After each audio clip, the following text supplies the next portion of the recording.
ఫిబ్రవరి 28న లలితా మాతాజీ గారి ఆధ్వర్యంలో మీ చేతులతో శ్రీచక్రార్చన దత్త కళ్యాణం చేసుకునే అద్భుత అవకాశం సంప్రదించండి. నమస్తే, వెల్కమ్ టు సుమన్ టీవీ. నేను పద్మిని. ప్రస్తుతంతో పాటు ప్రముఖ ఆధ్యాత్మికవేత్త, లక్ష్మీ నరసింహస్వామి ఉపాసకురాలు, స్పిరిచువల్ హీలర్ శ్రీమతి స్రవంతి గారు మనతో పాటు ఉన్నారు. మాట్లాడదాం అక్క. నమస్తే అక్క. నమస్తే పద్మిని.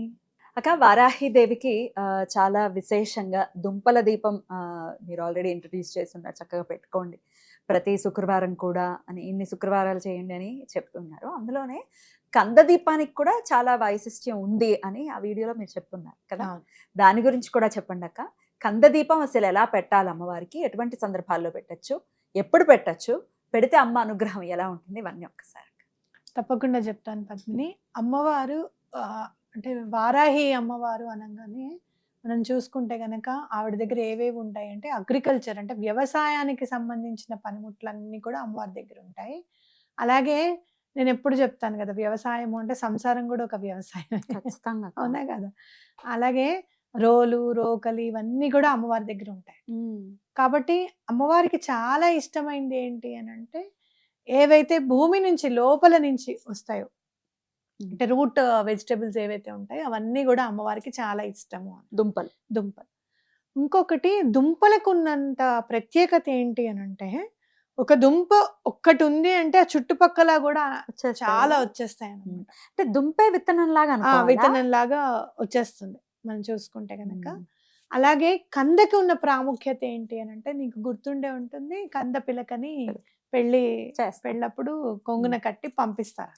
అవును. ఎందుకు అని అంటే, ఎలా అయితే ఒడి నింపుతారు కదా, ఎలా అయితే కందని ఇలా పెట్టగానే పక్కనే ఇంకొక 3-4 రోజులకే ఇంకొక కంద పిలక వచ్చేస్తూ ఉంటుంది అనమాట భూమిలో పెడితే. అలాగే చాలా రోజులు పాడవకుండా కూడా ఉంటుంది కంద. కాబట్టి ఆ డివినిటీ అనేది మనం తెలుసుకోవచ్చు. పెద్దవాళ్ళు ఇన్ని ఉండంగా కూడా కందనే ఎందుకు చక్కగా కొంగుని బట్టి పంపించారు అనేది కూడా మనం అర్థం చేసుకోవాలి. మరి అమ్మవారికి మనం దీపం పెట్టడము అనేది, కంద దీపం పెట్టడము అనేది ప్రాముఖ్యత ఏంటి అంటే, మీకు ఆరోగ్యం ఇస్తుంది. అలాగే health problems, health and wealth, అలాగే ఆర్థిక ఇబ్బందులు ఏమన్నా ఉంటే కనుక తొలగింపజేస్తుంది. గొడవలు అనేవి ఎప్పటికైనా సమసిపోయేటట్టుగా చూసుకోవాలి మనం.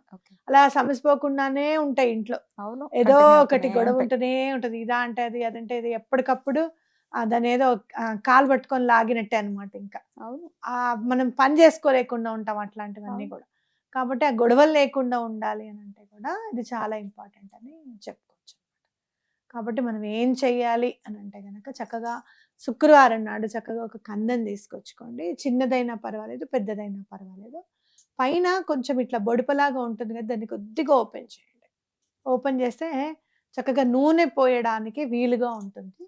దానిలో చక్కగా ఆవ నూనె పోసి అంత పువ్వొత్తి పెట్టి దీపం పెట్టాలి. అది తీసిన తర్వాత కందకి చక్కగా పసుపు రాసి బొట్లు పెట్టండి. నేనైతే 5 బొట్లు పెడతాను. ఫోటో ఇవ్వండి అక్క. నేనైతే 5 బొట్లు పెడతాను. ఎందుకంటే పంచమి అమ్మవారు ఓం పంచమ్యై నమః అంటాము. ఆవిడ పంచమాతృక కాబట్టి 5 సంఖ్య అనేది నాకు చాలా ఇష్టము. కాబట్టి చక్కగా 5 బొట్లు పెట్టాను నేను. పెట్టి పువ్వొత్తి వేసి చక్కగా దీపం పెట్టడం అనేది చేశాను. మీకు ఇంకొకటి, నేను ఇదివరకు ఒత్తులు తీసుకునేదాన్ని, పెట్టేదాన్ని. పువ్వొత్తులు కూడా నేను బయట నుంచే తీసుకోవడం అనేది చేస్తాను. కానీ మీరు దూది ఇప్పుడు చక్కగా, నువ్వు కూడా చేయి పద్మిని, అది దూది చక్కగా గింజలు తీసేసి కూడా అమ్ముతున్నారు. అది తెచ్చుకొని దాంతో నువ్వు పువ్వొత్తులు పెట్టు, అసలు ఎంత బాగా వెలుగుతుందో దీపం అనేది.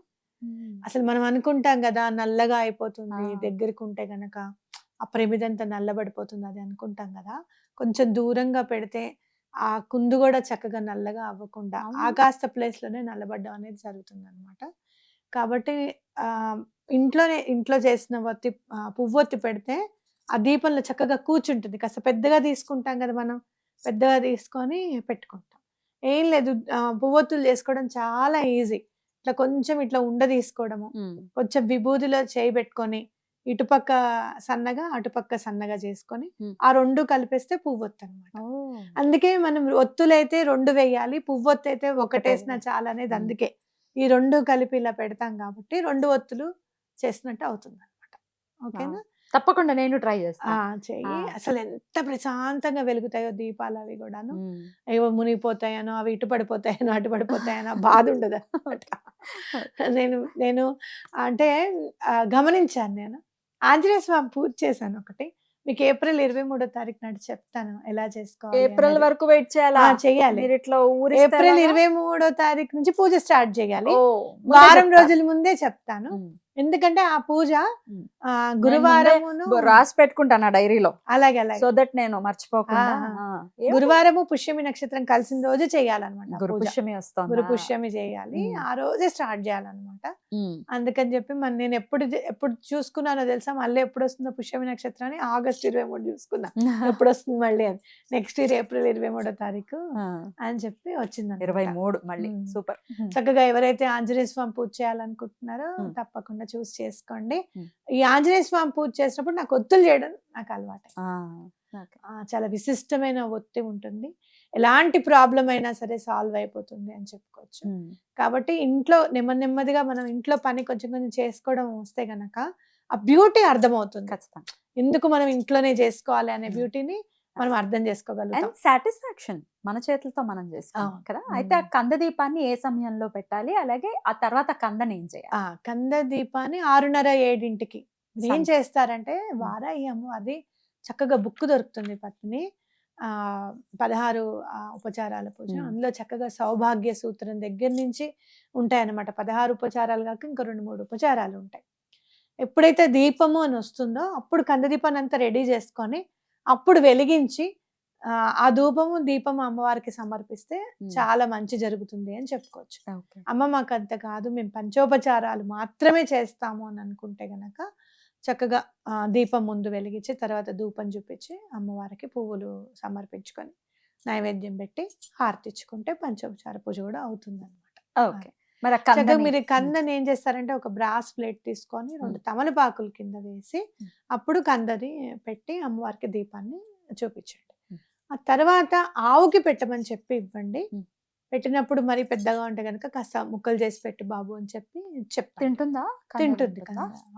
ఆవు తింటుంది చక్కగా. రైట్. అయితే అయితే సాయం దీపము సమయం ఆవ నూనెతో పెట్టాలి. మళ్ళీ అవును. మర్చిపోతాను నేను. ఆ! ఆవు చెప్పారు. అనగానే నాకు గుర్తుకొచ్చింది. చెప్పారా? అవునని చెప్పానా? చెప్పారు. ఆవ నూనె. సంధ్య వేళే పెట్టాలి స దీపాన్ని. ఆ! అంటే ఆల్మోస్ట్ 7:30 7:30 దాటాలి. రాత్రి. 7:30 దాటాలి. హ్మ్. సంధ్య కాదు. హ. 7:30 దాటాలి. శుక్రవారం చేయాలి. ఎన్ని అట్లా. శుక్రవారాలు చేయమంటారు? 16 శుక్రవారాలు చేస్తే చాలా మంచిది. అనుకున్న కోరిక తప్పకుండా నెరవేరుతుంది. ఓకే. అయితే ఇంకేమైనా నియమాలుంటాయా? వీళ్ళు చేయకూడదు, వీళ్ళు చేయొచ్చు. సూతకంలో ఉన్న వాళ్ళు చేయొచ్చా? అంటే ఎప్పుడైనా కూడా మనం చేసుకునే పూజలేమైనా కూడా మనం ఎంజాయ్‌మెంట్‌తో చేస్తున్నాము. మనం ఫన్ అవ్వాలని చేసుకుంటున్నాము అనంటే గనక సూతకంలో ఉన్న వాళ్ళు చేయకపోవడమే మంచిది. ప్రత్యేకమైన దీపం కాబట్టి. హ్మ్. ఇది మనం వేడుకతో చేసుకునేదే. అలా చూసుకొని మురిసిపోతూ ఉంటాం కదా! కంద అవును. దీపం కదా! ఆ! తప్పకుండా ఆ తర్వాత చేసుకుంటామని చెప్పడం. ఇంకొకటి కంద దీపం పెడితే పితృదేవతల యొక్క ఆశీర్వాదం గూడా మీకు లభిస్తుంది. ఇప్పుడు తప్పకుండా పనస తొనలు దొరికే అవకాశం ఉంది.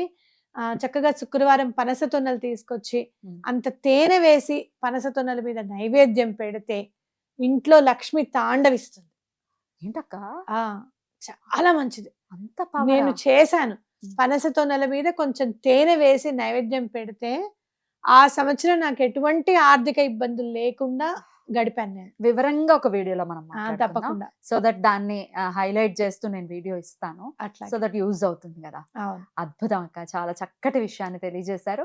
ఖచ్చితంగా ఈ కంద దీపాన్ని కూడా పెట్టుకొని అమ్మవారికి అంటే ఒకవేళ మొన్న ఈ మధ్య మనం దుంపల దీపం చెప్పారు గదా! అవును. దుంపలు కూడా పెడుతున్నామండి. మరి ఇది కూడా పెట్టాలా అనంటే? నిన్న నేను అలానే పెట్టాను. హ్మ్. దుంపలతో పెట్టి అమ్మవారికి కంద దీపం గూడా పెట్టాను. హ్మ్. ఇంకా నెక్స్ట్ వీక్ నుంచి మా పాపయ్యకి చెప్పాను. హ్మ్. కాస్త 2, 3 చిలకడ దుంపలు ఎక్కువ తీసుకొస్తానే, హ్మ్. అమ్మవారికి ఉడకబెట్టి కొంచెం హ్మ్. నెయ్యిలో సాతాలిచ్చి అంటే కొంచెం అలా వేయించి అమ్మవారికి పెడితే చాలా ఇష్టంట. హ్మ్. అలా పెడదాం అమ్మవారికి. హ్మ్. కానీ మీరు గూడా తినాలి అప్పుడు మళ్ళీ ప్రసాదం అని చెప్పి వదిలేయకూడదు. హ్మ్. కనీసం ఒకటో, రెండో అన్నా చేసి పెడతాను. ఆవిడకి చాలా ఇష్టంట. చిలకడ దుంపంటే చాలా ఇష్టంట. కాబట్టి అది గూడా పెడదామని అనుకున్నాను. ఇంకా అమ్మవారికి మనం ఎంత చేయిస్తే ఇది చెయ్యి, అది చెయ్యి అని అమ్మవారు అలా చేసుకుంటూ వెళ్తారు. మీకు ఇంకో ఫోటో గూడా పెడతాను. మనకి ప్రత్యంగిరి అమ్మవారి పక్కనే వారాయి అమ్మవారు ఉంటారు. ఇక్కడ కొత్తపేట కుర్తాళం పీఠాధిపతులు, అవును. పసుపుతో నేను అభిషేకం చేస్తూ ఉంటే ప్రత్యంగిరి అమ్మవారిలానే కనిపించారు. నాకు అనిపించింది ఇష్టసఖి కాబట్టి పక్కన ఉంది. పక్కనే ఉన్నారు. నేను అంటే అభేదము అనేది అమ్మవారు చూపిస్తారనమాట. Okay. మనకి ఎప్పుడు ఏ శక్తి అవసరమై ఉంటారో అప్పుడు తప్పకుండా ఆ శక్తి స్వరూపంలో అమ్మొచ్చి ఆ పని చేసి వెళ్తారు అన్నదానికి ఇది నిదర్శనంగా మనం చెప్పుకోవచ్చు.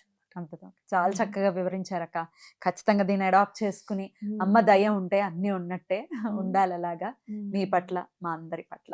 థ్యాంక్ యూ అక్క. నమస్తే. నమస్తే.